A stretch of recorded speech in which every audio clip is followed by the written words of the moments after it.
Sus, tapos na kami linis. Saka pa nag-leak ang bowl. Ay, patay tayo dito.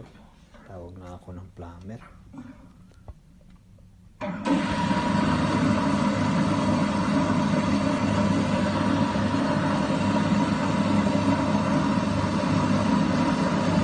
Okay.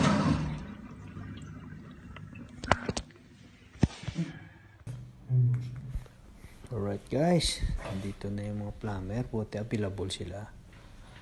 Ang problema nitong bowl, ang design nito hanging na bowl. Wala siyang paa na naka-flat sa floor. Ngayon, ang hirap baklasin. Kasi kung mali yung pihit mo, mababasag mo yung bowl. Hirap sila magtanggal.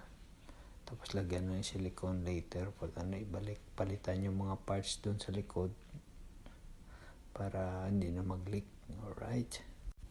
Alright guys, sa wakas na balik na rin nila, so kailangan na ayusin. Hi engineer, inshallah tomorrow engineer Adel will come back to put the silicone here outside only. Alhamdulillah, this one they installed already, but only this one, in the wall beside the bowl they will put silicone here around, inshallah. Thank you engineer. Yan na guys, nakabit na. Ngayon nagpunta na si engineer mag-check para maayos. Alright, lagyan na lang na si silicone final. Alright, dito na ang stampilan, maglalagay ng silicone for final retouch. Itong design pala ng bowl na to, hanging. So, maganda sa tingnan pero mahirap ayusin pag magkaroon ng leakage. Okay.